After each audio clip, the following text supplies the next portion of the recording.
स्वागत है आप सभी स्टूडेंटों का जेएमबी स्टडी भारत में।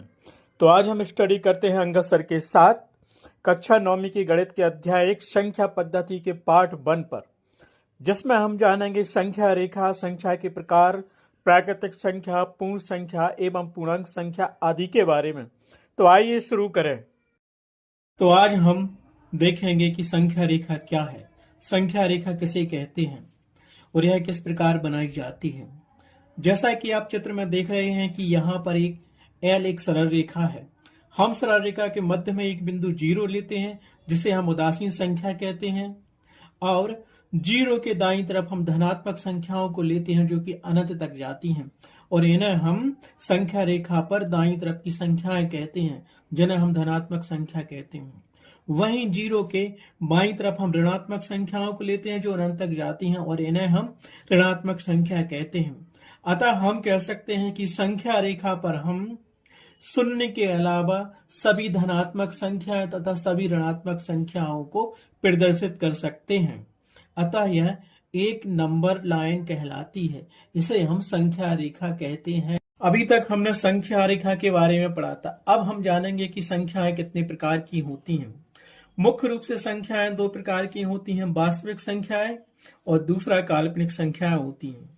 वास्तविक संख्याएं भी मुख्य रूप से 2 प्रकार की होती हैं, परिमेय संख्याएं और दूसरा अपरिमेय संख्याएं। परिमेय संख्याएं के भी मुख्य प्रकार होते हैं जो इस प्रकार से हैं। परिमेय संख्याओं में पहला प्रकार होता है प्राकृतिक संख्या जिन्हें हम नेचुरल नंबर कहते हैं। दूसरा होता है पूर्ण संख्या जिन्हें हम होल नंबर कहते हैं। तीसरा होता है पूर्णांक संख्या जिन्हें हम इंटीजर नंबर कहते हैं। चौथा होता है भाज्य संख्या जिन्हें हम कंपोजिट नंबर कहते हैं। पांचवा होता है अभाज्य संख्या जिसे हम प्राइम नंबर कहते हैं। छठवां होता है सह अभाज्य संख्या जिन्हें हम को प्राइम नंबर कहते हैं। सातवां होता है सम संख्या जिन्हें हम इवन नंबर कहते हैं। आठवां होता है विषम संख्या जिसे हम ऑड नंबर कहते हैं। ये कुछ संख्याओं के महत्वपूर्ण प्रकार हैं। इसके अलावा भी और संख्या होती हैं, लेकिन हमें कक्षा 9th में केवल 5 या 6 प्रकार की ही संख्याओं को पढ़ना है और उनके बारे में जानना है। जैसे परिमेय संख्या क्या है, अपरिमेय संख्या क्या है, प्राकृतिक संख्या क्या है, पूर्ण संख्या क्या है, पूर्णांक संख्या क्या है, सहअभाज्य संख्या क्या है। मुख्य रूप से कक्षा 9th में यही 5-6 प्रकार की संख्याएं हैं जिनके बारे में हम पढ़ेंगे और उनके एग्जाम्पल सहित उनको समझेंगे। क्योंकि जिस प्रकार का एग्जाम का पैटर्न है, बहुविकल्पीय क्वेश्चन आते हैं, मैचिंग करने के क्वेश्चन आते हैं, 1 लाइन में आंसर देने के क्वेश्चन आते हैं, इन संख्याओं में से एमसीक्यू के क्वेश्चन बनते हैं और एनसीईआरटी पूरी इसी पे डिपेंड है। कक्षा 9 का पहला चैप्टर संख्या पद्धति। अभी हमने सीखा है कि नंबर लाइन क्या है, संख्या रेखा क्या कहलाती है, संख्याएं मुख्य रूप से कितने प्रकार की होती हैं, यह हम पढ़ चुके हैं। अब हम देखेंगे कि प्राकृतिक संख्या क्या है, जिसे इंग्लिश में हम कहते हैं नेचुरल नंबर क्या है। वे संख्याएं जिनका उपयोग वस्तुओं को गिनने में किया जाता है प्राकृतिक संख्याएं कहलाती हैं। प्राकृतिक संख्याएं 1 से प्रारंभ होती हैं और अनंत तक जाती हैं। प्राकृतिक संख्याओं को अंग्रेजी के कैपिटल एन से प्रदर्शित करते हैं और इसे हम इस प्रकार से लिखते हैं समुच्चय के रूप में, कैपिटल एन बराबर +1 +2 +3 +4 +5 एंड सो ऑन इंफिनिटी तक। ठीक, जितनी भी प्लस में संख्या होती है 1 से लेकर अनंत तक, वो सब कौन सी संख्याएं कहलाती हैं, प्राकृतिक संख्याएं कहलाती हैं। उसके बाद हम देखेंगे कि पूर्ण संख्या क्या है, जिन्हें हम होल नंबर कहते हैं। पूर्ण संख्या वे संख्या जो शून्य तथा सभी प्राकृतिक संख्याओं के संग्रह से बनती हैं। शून्य भी मिला है और सभी प्राकृतिक संख्याएं, जो हम देख चुके हैं कि प्राकृतिक संख्या 1 से प्रारंभ होती है, अनंत तक जाती हैं। इस प्रकार हम कह सकते हैं कि वे संख्या जो शून्य तथा सभी प्राकृतिक संख्याओं के संग्रह से बनती हैं पूर्ण संख्याएं कहलाती हैं। ये शून्य से प्रारंभ होती हैं और धनात्मक दिशा में अनंत तक जाती हैं। पूर्ण संख्याओं को हम अंग्रेजी के कैपिटल लेटर W से प्रदर्शित करते हैं।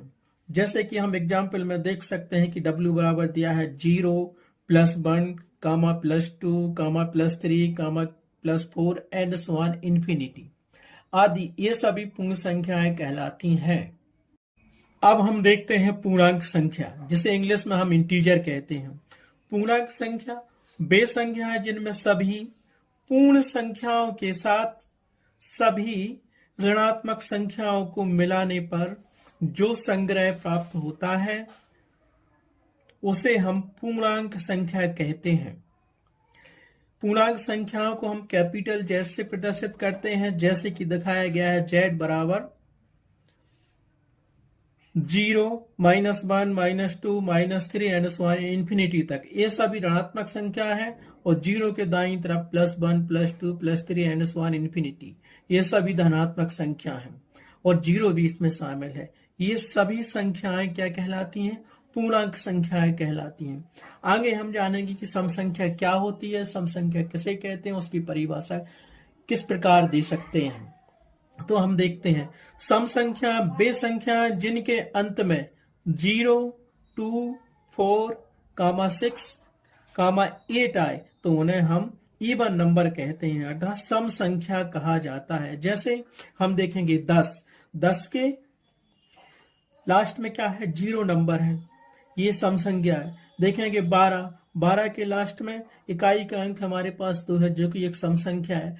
14 देखा आगे, 14 में इकाई का अंक कितना है? 4, जो सम संख्या है। 28 देखा, 28 में लास्ट का डिजिट क्या है? 8, अर्थात यह एक सम संख्या है। यहाँ देखा हमने 36 के लास्ट में हमें 6 मिला है, जो कि एक सम संख्या है।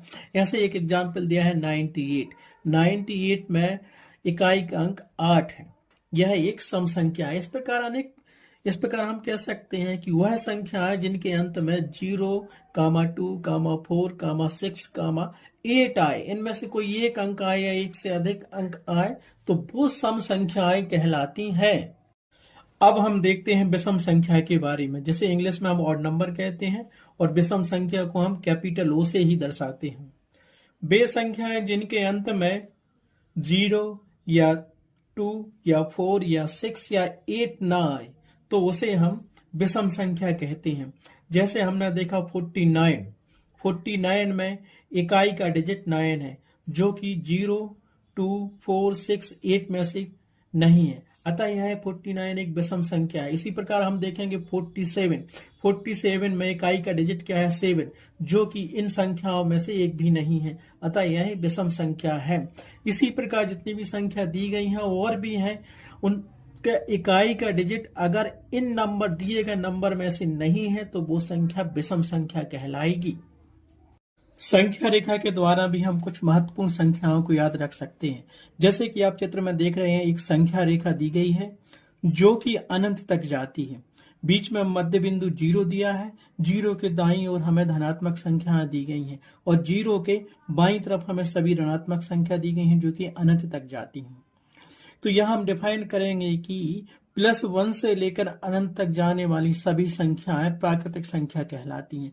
इसी प्रकार यदि इन सभी प्राकृतिक संख्याओं में हम 0 को शामिल कर देते हैं, जैसा कि आप चित्र में देख रहे हैं कि 0 से लेकर अनंत तक जाने वाली सभी धनात्मक संख्याएं पूर्ण संख्याएं कहलाती हैं। इसी प्रकार हम डिफाइन कर सकते हैं कि संख्या रेखा पर जितनी भी प्रकार की संख्या दी गई हैं, 0 के साथ साथ सभी धनात्मक संख्याएं तथा सभी ऋणात्मक संख्याएं, इन सभी संख्याओं का संग्रह हमें पूर्णांक संख्या का संग्रह प्रदान करता है, जिसे हम पूर्णांक संख्या कहते हैं। अर्थात पूर्णांक संख्या वे होती हैं जिनमें सभी धनात्मक संख्याओं के साथ साथ सभी ऋणात्मक संख्याओं के साथ साथ 0 भी शामिल हो, अतः ये पूर्णांक संख्याएं कहलाती हैं सभी। आज के इस वीडियो में बस इतना ही। आगे नेक्स्ट पार्ट में हम नेक्स्ट संख्याओं के लिए जानेंगे। ये महत्वपूर्ण वीडियो है एनसीईआरटी के संख्या पद्धति के इस पहले अध्याय को हल करने